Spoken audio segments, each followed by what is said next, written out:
দেখুন, আমরা কতগুলো মিটিং করার জন্য কোর্টের সম্মুখীন হয়েছি। এই তথ্য মমতা বন্দ্যোপাধ্যায়ের জানা আছে কিনা আমার জানা নেই। আর মমতা বন্দ্যোপাধ্যায়কে আমি বলবো, ওনাকে মিটিং মিছিল করার জন্য সিপিএম আমলে কতবার কোর্টে যেতে হয়েছে তার একটা তথ্য ওনাকে পেশ করতে বলবো। আর আমরা মিটিং করার জন্য বা আমাকে নিজে কতগুলো জায়গায় বিনা পারমিশনে মিটিং করতে হয়েছে তার তালিকা আমরা দিয়ে দেবো। তাহলেই বোঝা যাবে কে সত্যি কথা বলছে। উনি বলছেন সত্যি কথা না আমরা বলছি সত্যি কথা। আমাদের 200 জনের উপরে কর্মী খুন হয়ে গেছে, আর মুখ্যমন্ত্রী মমতা বন্দ্যোপাধ্যায় কোন মুখে বলছেন যেখানে বিরোধীরা দুধে ভাতে আছে? এটাকে গণতন্ত্র বলে? আপনি মুখ্যমন্ত্রী ধমকি দিচ্ছেন যে ভোটের পর আপনাদেরকে বলতে হবে প্ল্যাকার্ড লাগিয়ে আপনি বিজেপি করেন না, বিজেপি সাপোর্টার নয়, তারপরে বলছেন গণতন্ত্র আছে। এই রকমের কথা বলার আগে মুখ্যমন্ত্রীর 10 বার ভাবা উচিত। আয়নার সামনে উনি দাঁড়ান কি দাঁড়ান না মাঝে মাঝে আমার মনে হয়। আমি হলো তো এইসব কথা বললে আয়নার সামনে দাঁড়িয়ে আগে 1 ঘন্টা করে হাসতাম যে আমি কি করছি আর কি বলছি। দাদা, আপনারা চার্জশিট ফাইল করেছিলেন কিছুদিন আগে, আমার সেটি প্রেস কনফারেন্স করেছিলেন। মমতা বন্দ্যোপাধ্যায় বলছেন কি এত বজ্জাত আমি জীবনে দেখিনি। তিনি বলছেন কি সবাইকে লাইনে দাঁড় করাবে আর নিজেরা সব লুটপাট করবে, আর বলছেন কি তৃণমূলের বিরুদ্ধে চার্জশিট। আমি বলি প্রথম চার্জশিট মোদী ও মনীষ শাহের বিরুদ্ধে করা উচিত, যারা দাঙ্গা লাগিয়েছে, দাঙ্গায় করে ক্ষমতায় এসেছে। দেখুন, মমতা বন্দ্যোপাধ্যায় দাঙ্গা নিয়ে যত কম কথা বলবেন আমার মনে হয় ততই ভালো। তার কারণ ওনার রাজত্বকালে এই বাংলা শমশেরগঞ্জ থেকে শুরু করে ধুলাগড় থেকে শুরু করে অঙ্কুরহাটি থেকে শুরু করে এত দাঙ্গা দেখেছে। শুধু দাঙ্গা দেখে উনি, তার সাথে আমরা হরগোবিন্দ দাস চন্দন দাসের সাথে কি ঘটনা ঘটেছিল তা আমরা দেখেছি এবং মুখ্যমন্ত্রীর অস্বীকার দেখেছি। মুখ্যমন্ত্রী পরিষ্কার বলেছিলেন যে বিএসএফ ফেন্সিং খুলে দিয়েছে, দরজা খুলে দিয়েছে, বাংলাদেশ থেকে লোক এসে নাকি ঢুকে দাঙ্গা করেছে। অথচ মুখ্যমন্ত্রীর আন্ডারেই কাজ করা পুলিশ তদন্ত করে স্পষ্ট করে বলে দিয়েছে যে না, স্থানীয় দাঙ্গাকারীরা এটা করেছে।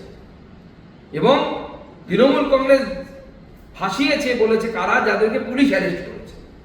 তো মুখ্যমন্ত্রী মমতা বন্দ্যোপাধ্যায় অ্যাটলিস্ট দাঙ্গা নিয়ে কথা বলার অধিকার তার নেই। উনি যদি দাঙ্গা নিয়ে কথা বলেন না, চন্দন দাস হরগোবিন্দ দাসের মুখ উনি স্বপ্নের মধ্যে দেখতে পাবেন।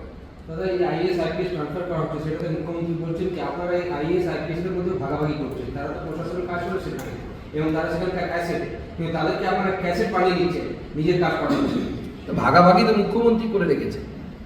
কিছু নিজের কাছে রাজীব কুমারের মতো অফিসার যাদেরকে প্রোটেকশন দেওয়ার জন্য রিটায়ারমেন্টের পরেও তাকে রাজ্যসভার সাংসদ করতে হলো।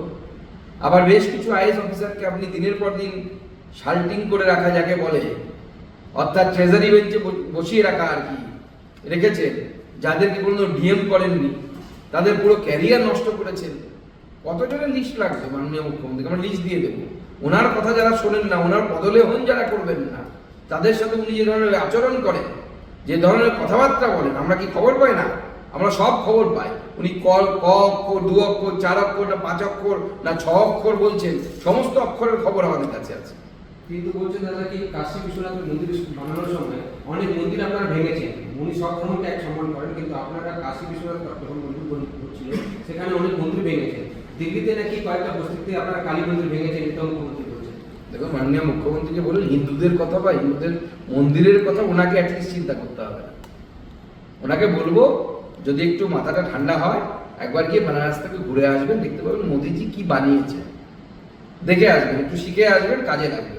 আর মন্দির নিয়ে অ্যাটলিস্ট ভারতবর্ষের মন্দির নিয়ে মমতা বন্দ্যোপাধ্যায়কে ভাবার দরকার নেই, অন্যরা আছে তার জন্য ভাবার জন্য।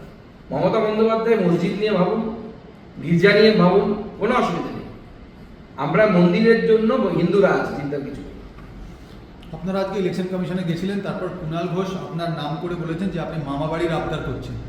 আপনারা সব সংস্থাগুলোকে তো ইতিমধ্যেই সব অস্তিত্ব নষ্ট করে দিয়েছেন। আপনারা কি চাইছেন যে ইলেকশন কমিশন কোলে করে নিয়ে গিয়ে আপনাদের ক্ষমতায় বসা?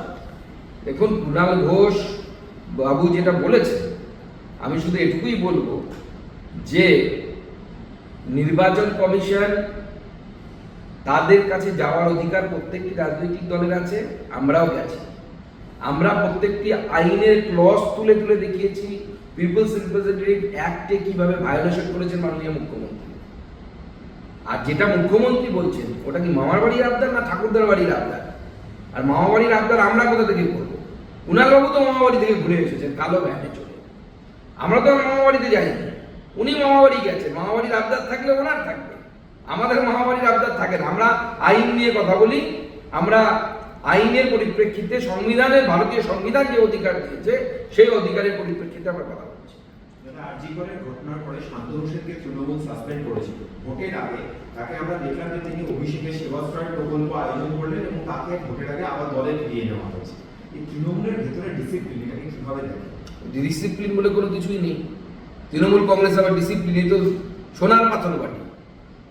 পার্টিটাই তো উচ্ছৃঙ্খল লোকেদের একটা কোম্পানি, চোর, জোচ্চোর, চিটিংবাজ, স্কোয়ার ফিটে পয়সা নেওয়া, তো তারাই তো তৃণমূলের সম্পদ। আমি তো আগেই বলেছি যতজন সাসপেন্ড হয়েছে সব দেখবেন সময় মতো সবাইকে শান্তি নেবে, নিজের ভেতরে ঢুকিয়ে নেবে।